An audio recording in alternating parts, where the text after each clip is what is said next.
Madam, আমার জীবনের যদি সব ঘটনার প্রমাণগুলো আজকে দিতে পারতাম না, তাহলে বিনা দোষে 12 বছর আমাকে জেল খাটতে হতো না ম্যাডাম।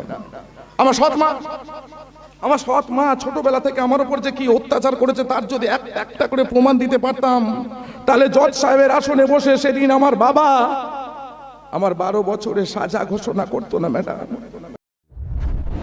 গীতিময় স্টুডিও।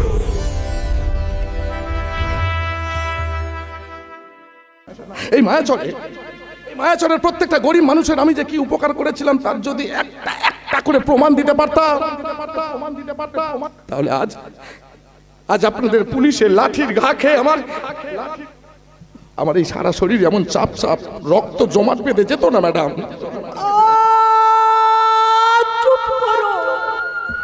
চুপ করো, তোমার কথাগুলি আমার হৃদয়কে ক্ষত বিক্ষত করে দিচ্ছে ম্যাডাম। জানি না এখন আমি কি করব। আমার চাকরি বাঁচানোর জন্য আমি তোমাকে গ্রেফতার করব, নাকি কর্তব্যের ভগ্ন হৃদয় মনুষ্যত্বের বিচারে আমি তোমাকে মুক্তি দেব? কখনো না। আপনি দয়া করে আমাকে মুক্তি দেবেন না। আপনি যদি এই মুহূর্তে আমাকে ছেড়ে দেন তাহলে আপনার জীবনের অনেক ক্ষতি হয়ে যাবে, আর আপনার জীবনে যদি ক্ষতি হয়ে যায় আমি যে মরেও শান্তি পাবো না ম্যাডাম। আমি অপরাধ করেছি, নিন এই মুহূর্তে আমাকে গ্রেফতার করুন।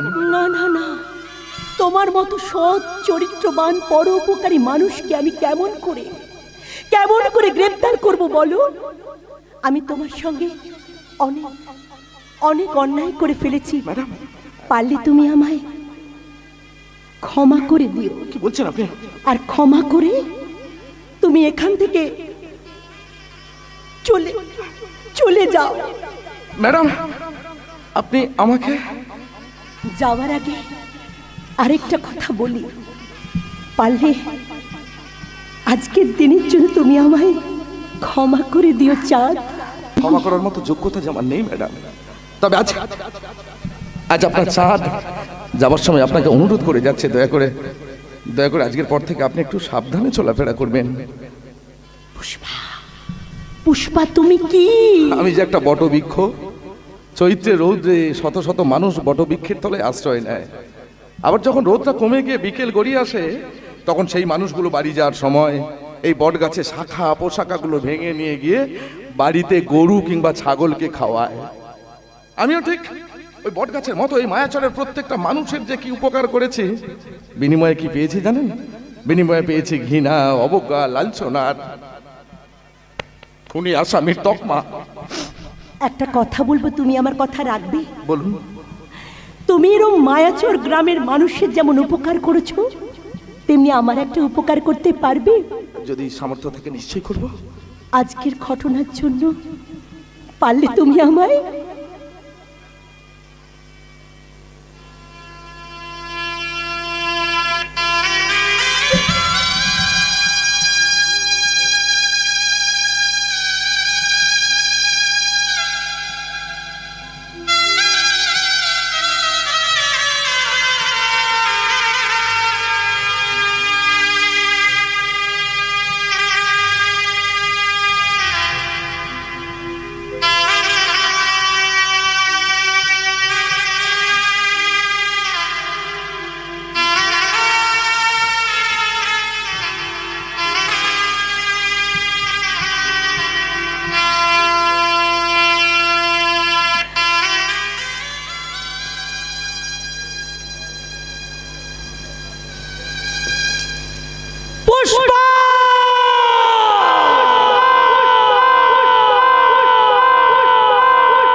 এই চলো চলো মন্দিরে যেতে আমাদের দেরি হয়ে যাচ্ছে।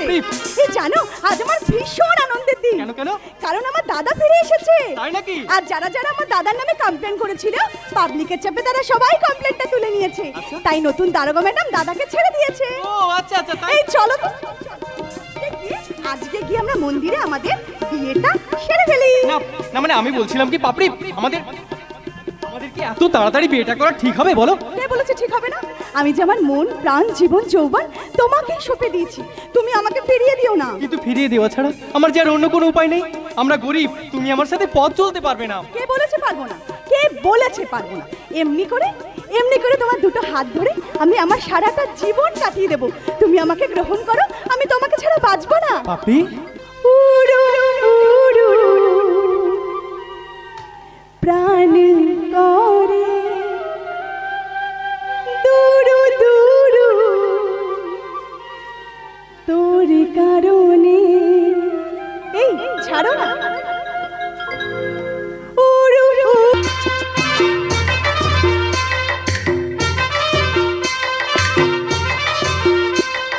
সোনা বরণ রূপ কোনা তুই বরণ কে, তুই দিনের শুরু কোনা তুই রাতের শেষ। তুই আমার ভালোবাসার ঘর, তুই আমার ভালোবাসার দেশ। তোরই কথা পড়লে মনে ফুটেছে পলাশ, তোরই সাথে থাকবো আমি এখন 12 মাস। তুই আমার ভালোবাসার ঘর, তুই আমার ভালোবাসার দেশ।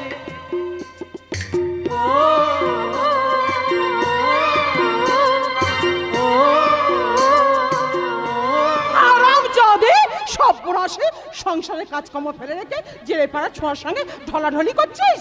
মা, সংসারে এক গাদা কাজ পড়ে আছে আর তুই এখানে ফষ্টি নষ্টি করছিস? না না, ওকে কিছু বলো না, ওর এতে কোনো দোষ নেই। আসলে তুই কি বলবি? তুই কি বলবি রে ছোট জাত? ময়ূর, শুনুন আন্টি, এর ঔদ্ধত্য আপনি মেনে নিলে আমি কিন্তু কিছুতেই মানবো না। আমি হাত জোড়ো করে তোমাদের কাছে অনুরোধ করছি, এই নিয়ে মিথ্যে অশান্তি করো না। আমি আমার ভুলটা স্বীকার করে নিচ্ছি, আমার ভুল হয়ে গেছে। পাপড়িকে দয়া করে কিছু বলো না। পাপড়ি আজকের পর থেকে পারলে তোমার মন থেকে আমার নামটা মুছে দিও। পাপড়ি, পারলে তোমার মন থেকে আমার নামটা মুছে দিও। কারণ আমি যে ছোট যা, আজকের এই অন্যায়ের জন্য আমি আপনাদের কাছে ক্ষমা চেয়ে নিচ্ছি। পারলে আপনারা আমাকে ক্ষমা করে দেবেন, ক্ষমা করে। সহদেবদা দাঁড়াও, তুমি সহদেবদা। এই সহদেবদা বলে দাঁড়িয়ে না থেকে বাথরুমে আমার নাইট ড্রেসটা রাখা আছে, কেচে দিবি যা। কি বলে তুমি? দিদি হয় আমি তোমার নাইট ড্রেস কাচবো? কেন? তাতে কি তোর জাত চলে যাবে? চাঁদ চলে যাবে নাকি জানি না, তবে আমার লজ্জা করবে। লজ্জা করবে? লজ্জাবতী লতা জেলে পাড়া ছোড়গুলোর সঙ্গে যখন ফষ্টি করিস, রাষ্ট্রীয় করিস, তখন যে লজ্জা করে না? মা, এই শোন, জামা কাপড়গুলো কাচার পর আমার জুতো জোড়া দুটো মুছে রাখবি যা। না, আমি তা কিছুতেই পারবো না। কি বললি পারবি না? তুই পারবি না, তোর বাপ পারবে। বল কেন পারবি? কেন পারবি না? বল কেন পারবি না? বল বল কেন বললি?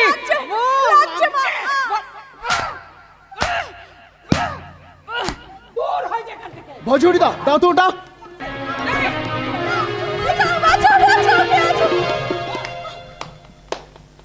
বাহ, চমৎকার দৃশ্য। এতদিন এই সমাজে কোনো শাশুড়ির দ্বারা বৌমা নির্যাতন আপনারা দেখেছেন, কিন্তু কোনো মায়ের দ্বারা মেয়ে নির্যাতন আপনারা কেউ দেখেছেন? দেখেননি। তাহলে মায়ের দ্বারা মেয়ে নির্যাতনের খাতাটা আপনি বোধহয় প্রথম খুললেন, তাই না শ্রীমত্তা যোগমায়া দেবী?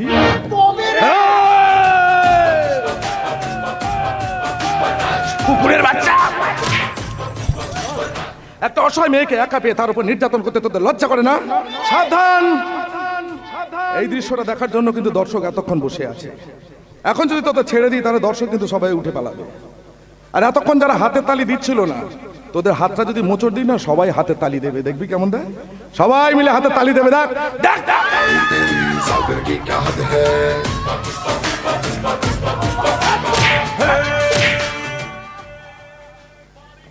আরে ছবল মারতে না পারিস, মাঝে মাঝে ফোঁস করতে পারিস না? দাদা, এদের মতো কুঁয়োর ব্যাঙেদের জন্য না ছবল মারতে হবে না রে, মাঝে মাঝে শুধু ফোঁস করবি, ফোঁস। দাদা তুই? তোর কোনো চিন্তা নেই রে, শুধু তোর জন্য নয় রে। আমি যখন এসে গেছি তখন আজকের পর থেকে মায়াচরের সমস্ত গরিব মানুষের দুঃখ দুর্দশা আমি ঘুচিয়ে দেব। একজন খুনি আসামির মুখে আবার জ্ঞানের কথা। আমি না হয় খুনি আসামি, তা তুই বুঝি এই অর্ধ উলঙ্গিনীর হবু স্বামী। বাজে কথা না বলে এই মুহূর্তে এখান থেকে বেরিয়ে যাও। পোশাক আশাকের যা চিরি, হাহ, নোংরা দুর্গন্ধ। আরে নোংরা দুর্গন্ধ হলেও আমার শরীরে তো একটা পোশাক আছে, কিন্তু আপনার শরীরে তো তাও নেই দেখছি। হোয়াট? শুনেছি 2 বছর আগে সর্বনাশা বন্যায় নাকি এই মায়াচরের গরিব মানুষদের ঘর বাড়ি সব ভাসিয়ে নিয়ে চলে গেছে। তা 2 বছর আগে সেই সর্বনাশী বন্যায় আপনার শরীরের পোশাকটাও কি ভাসিয়ে নিয়ে চলে গেছেন নাকি? পুষ্পা! মাথা গরম করিস না, মাথা গরম করিস না, বরং এই মুহূর্তে গ্রাম পঞ্চায়েত অফিসে গিয়ে না একটা দরখাস্ত জমা দিয়ে দে। আর কিছু না হোক, ত্রাণ তহবিলের খাতা থেকে তোর বউয়ের জন্য জামা না পাওয়া গেলেও সরকারি অনুদানের একটা কালো ত্রিপল তো পাওয়া যেতে পারে। অপমান! শোনো মিস্টার, আমি মহেশ মান্নার মাস্তুতো বোন। আজকের অপমানের বদলা নিতে খুব তাড়াতাড়ি পুনরায় টানাবো তোমাকে জেলের গানি।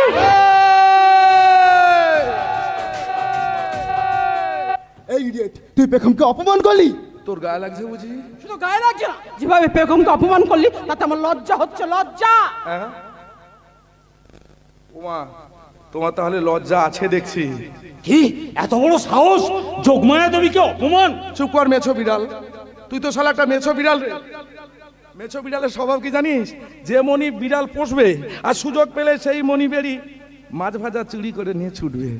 তুমি আমাকেও অপমান করলে? ঠিক আছে, তোমার ব্যবস্থা আমি করছি।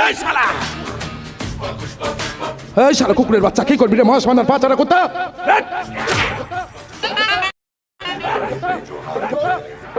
তোর এই ঔদ্ধত্য আমি কিছুতেই মানবো না। চুপ কর নেংটি ইঁদুর। কি? আমি ইঁদুর? তুই তো একটা নেংটি ইঁদুর। ইঁদুরের স্বভাব কি জানিস? যেখানেই যাবে শুধু কুটকুট করে দাঁত দিয়ে কাটবে। আর তুইও তেমন, যে বাড়িতেই যাস সেখানে তোর এই শক্ত দাঁত দিয়ে কুটকুট কুটকুট কুটকুট কুটকুট কুটকুট কুটকুট কুটকুট করে কেটে কেটে খাস, কেটে কেটে খাস। অর্থাৎ তুই সত্যি সত্যি একটা না নেংটি ইঁদুর। তবে রে!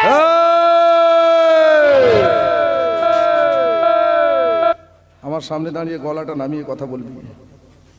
এটা নরম মাটি নয়, এটা শক্ত পাথরের ঢালাই। কুকুরের স্বভাব কি জানিস? নরম মাটিতে কুকুর আঁচড় কাটে। জীবনে কোনোদিনও কুকুর কিন্তু শক্ত ঢালাই রাস্তা কিংবা পিচ রাস্তায় আঁচড় কাটে না রে, কখনো কাটে না, তুই কখনো বাড়িতে না। ঢুকেছিস কেন? তার আগে বলুন তো, আপনি এ বাড়িতে আছেন কেন? এটা আমার স্বামীর বাড়ি। এটা তো আমার বাবার বাড়ি। সাগর দত্ত আমাকে বিয়ে করে বাড়িতে এনেছিল। সাগর দত্ত আপনাকে বিয়ে করার আগে এই বাড়িতে কিন্তু আমার জন্মটা দিয়েছিল। বাবা তো এ বাড়িতে আমাকেও জন্ম দিয়েছে। হ্যাঁ দিয়েছিল। বাবা এই বাড়িতে তোকেও জন্ম দিয়েছিলেন, কিন্তু কর্তব্য জ্ঞান শেখানোর আগে বাবা মারা গেছেন। আজ যদি বাবা বেঁচে থাকতেন তাহলে এই দৃশ্যটা দেখে না পা থেকে জুতোটা খুলে তোর গালে ফটাফট জুতো মেরে বুঝিয়ে দিতেন কর্তব্য জ্ঞান কাকে বলে। এই যে এই যে এই যে তোমার সামনে আমাকে অপমান করছে। হ্যাঁ, তোমার সামনে আমাকে অপমান করছে। খুব তো বলতে, ও বাড়ি এলে ওকে ঘরে ঢুকতে দেবে না, ও একটা খুনি আসামি, ঘাড় ধরে বার করে দেবে। তোমার মুরত না আমার জানা হয়ে গেল। ময়ূর, আর শোনো, তুমি না মা নও, তুমি স্বার্থপর, তুমি অর্থলোভী, তুমি মনুষ্যত্বহীন একটা ডাইনি। ময়ূর, ময়ূর, তুই মাকে এত বড় কথাটা বলতে পারলি? ময়ূর, ময়ূর, ও ময়ূর, এত বড় কথা তুই আমাকে বলতে পারলি বাবা? ওরে, আমি যে তোর মা। তাতে কি হয়েছে? ময়ূর তো তোমার শিক্ষায় শিক্ষিত হয়েছে গো মা। তোমাদের মতো মায়েদের শিক্ষায় শিক্ষিত হওয়া ময়ূরের মতো সন্তানগুলো কিন্তু মা শব্দের অর্থ বোঝে না। আর মা শব্দের অর্থ বোঝে না বলেই তো এই সমাজে ময়ূরের মতো নামি দামি কোম্পানিতে চাকরি করা সন্তানদের মায়েরা এক মুঠো খাবারের জন্য রাস্তায় রাস্তায় ভিক্ষে চাইছে গো, ভিক্ষে চাইছে, ভিক্ষে। তেমন ময়ূরের মতো সন্তানরা বৃদ্ধ মা বাবাকে কুঁড়ে ঘরে রেখে দিয়ে সুন্দরী বউ আর বাচ্চাকে নিয়ে গিয়ে দামি দামি রেস্টুরেন্টে বসে ভাগাড়ের পচা মাংস কিনে খাচ্ছে গো, পচা মাংস কিনে খাচ্ছে। আজকে ময়ূরের মতো সন্তানগুলো, এই ময়ূরের মতো অমানুষ সন্তানগুলো মা শব্দের অর্থ বোঝে না বলেই তো প্রত্যেক বছর পুজোর সময় মায়ের জন্য 200 টাকা দামের শাড়ি আনে আর বউয়ের জন্য 2000 টাকা দামের শাড়ি কিনে আনছে। এরা মা শব্দের অর্থ বোঝে না রে, এরা মা শব্দের অর্থ বোঝে না। আজকে দিন এদের মতো জানোয়ার সন্তানগুলো মা শব্দের অর্থ বোঝে না বলেই তো বৃদ্ধ মায়ের জন্য একটা 50 টাকা দামের জর্দার ডাব্বা কিনে দিতে পারে না, অথচ সুন্দরী বউয়ের আবদার রাখার জন্য 500 টাকা দামের ল্যাকমি কোম্পানির লিপস্টিক কিনে দিচ্ছে গো, লিপস্টিক কিনে দিচ্ছে। তুই চুপ কর, তুই চুপ কর। এখন আমি বুঝতে পারছি না, এখন আমি কি করব, এখন আমার কি করা উচিত? একজন সাজালো আমাকে ডাইনি, আর একজন কেড়ে নিল আমার স্বামী। আপনারা বলুন, আপনারাই বলুন, আমার কাছে কে দামি? আমি তোমার কাছে দামি, কারণ কারণ আমি তোমার গর্ভের সন্তান, আর ও একটা খুনি। ময়ূর, ময়ূর দাঁড়া রে ভাই, দাঁড়া, ভুল বললি রে, ভুল বললি। মাগো মাগো বিশ্বাস করো, আমি সেদিন কিন্তু নিকুঞ্জ কাকাকে খুন করিনি। আমি ছুটে গিয়ে যখন দেখেছিলাম নিকুঞ্জ কাকার বুকের ওপরে একটা ছুরি, আমি শুধু বুকের থেকে ছুরিটা তুলে ধরেছিলাম। আর যা দেখে সেদিন তুমি আমাকে, তার মানে তুই বলতে চাইছিস আমি ভুল দেখেছি, আমি মিথ্যে বলছি? হ্যাঁ মা, আমার সেদিন ভুল দেখেছো, আর ভুল দেখেছো বলে কোর্টে দাঁড়িয়ে সেদিন মিথ্যে সাক্ষী দিয়েছো, মিথ্যে মিথ্যে মিথ্যে।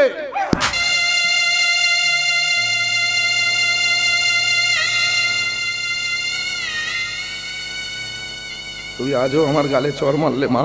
হ্যাঁ মারলাম মারলাম মারলাম, যত শিগগিরই পারিস সেই বাড়ি থেকে তুই চলে যা। চলে যাবো, চলে যাবো মা, চলে যাবো তোমার বাড়ি থেকে খুব তাড়াতাড়ি চলে যাবো। শুধু শুধু কয়েকটা দিন থাকবো, আমার এই অভাগিনী বোনটার একটা ভালো পাত্র দেখে বিয়ে দেবো, তারপরে বাড়ি ছেড়ে চলে যাবো। চিন্তা করিস না রে বোন, খুব তাড়াতাড়ি একটা ভালো পাত্র দেখে তোর বিয়ে দেবো। মাগো একটা ভালো পাত্র দেখে আমার বোনের বিয়ে দেওয়ার পর শুধু তোমার বাড়ি ছেড়ে নয়, এই মায়াচর ছেড়ে, এই মায়াচর ছেড়ে আমি অনেক অনেক দূরে চলে যাবো মা, অনেক দূরে চলে যাবো। ওরে বোন, ওরে বোন, এর জন্য মায়ের কোনো দোষ নেই রে, মায়ের কোনো দোষ নেই। এ যে আমাদের অদৃষ্ট রে, এ যে আমাদের ভাগ্য রে, এই যে আমাদের ভাগ্য, আমাদের ভাগ্যটা যে বড়ই খারাপ রে। তাই তো ছোটবেলা থেকে বাবার স্নেহ পেলেও আমরা মাতৃ স্নেহ থেকে বঞ্চিত আছি রে, মাতৃ স্নেহ থেকে বঞ্চিত আছি। মাগো মাগো, আমার এই অভাগিনী বোনের করুণ মুখটা দেখো না, একবার ভালো করে তাকিয়ে দেখো মা, এই অভাগিনী বোনটা করুণ মুখটা। কয়েকটা দিন থাকতে দাও মা, এই বোনটার বিয়ে দিয়ে দেবো মা, আমি কথা দিচ্ছি, আমি তোমার কাছে কথা দিচ্ছি মা, কয়েকটা দিনের মধ্যে আমার বোনের বিয়ে দিয়ে তোমাদের বাড়ি ছেড়ে চলে যাবো। বোনের বিয়েটা যতদিন না হচ্ছে দয়া করে থাকতে দাও মা, তোমার বাড়িতে দয়া করে থাকতে। বেশ, আমি তোকে 6 মাস সময় দিলাম। 6 মাসের মধ্যে যদি এই বাড়ি ছেড়ে চলে না যাস, তোকে আমি ঘাড় ধাক্কা দিয়ে এই বাড়ি থেকে দূর করে দেব। এটাই আমার শেষ কথা।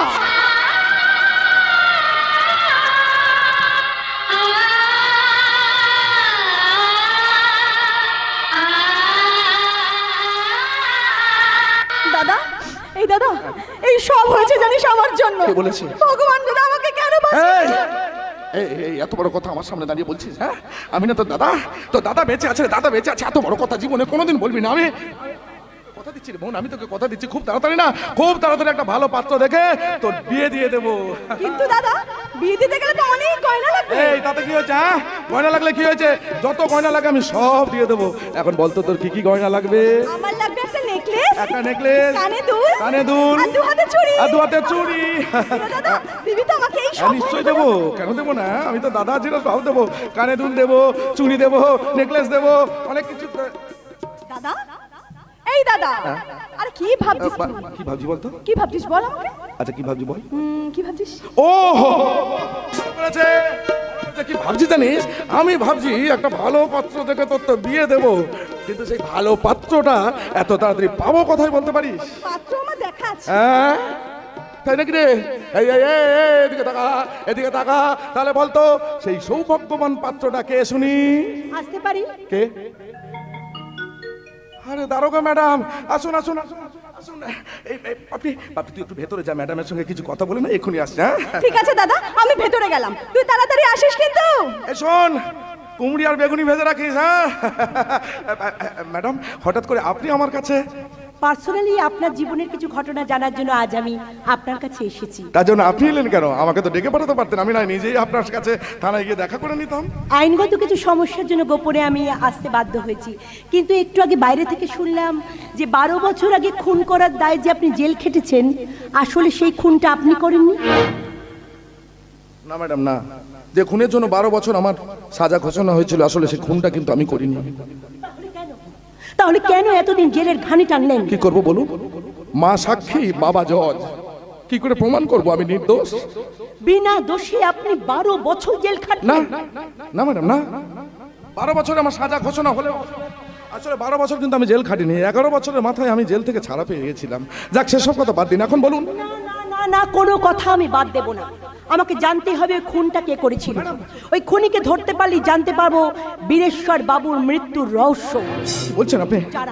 যারা আইনকে বুড়ো আঙ্গুল দেখে একের পর এক অন্যায় করে যাচ্ছে, যাদের জন্য একাধিক মহিলা ধর্ষিতা হচ্ছে, যাদের জন্য ছাত্রছাত্রী খুন হচ্ছে, তাদের মুখোশটা খুলে আমি আইনের আদালতে দাঁড় করাবো। পারবেন না, পারবেন না, পারবেন ম্যাডাম, পারবেন না। যে সমস্ত কালো বাজারিরা 2 নম্বরই মানুষ এই সমাজে ঘুরে বেড়াচ্ছে, তাদের সবার মাথার ওপর আছে এই সমাজে বড় বড় নেতা কিংবা মন্ত্রীদের হাত। অতএব নেতা কিংবা মন্ত্রীদের জাল সরিয়ে দিয়ে ওই সমস্ত অমানুষদের আপনি কোনোদিনও আইনের আদালতে দাঁড় করাতে পারবেন না। পারবো, পারবো চাঁদ, পারবো।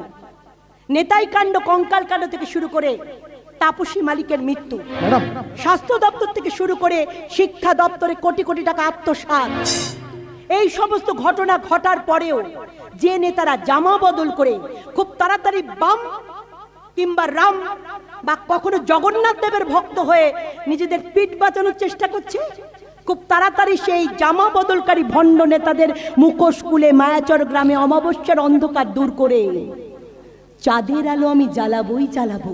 সেই দিনটা আসবে কবে? তুমি আমার সাথে হাতে হাত মেলাবে? না ম্যাডাম, না, এটা হয় না। আমার এই নোংরা হাতের স্পর্শে আপনার পবিত্র হাতটা যে অপবিত্র হয়ে যাবে। আমার মনের গঙ্গা জল ছিটিয়ে তোমার এই হাতটা আমি পবিত্র করে তুলবো। ম্যাডাম, ম্যাডাম নয়, বলো চন্দ্রা। আপনি আপনি নয়, বলো তুমি। তুমি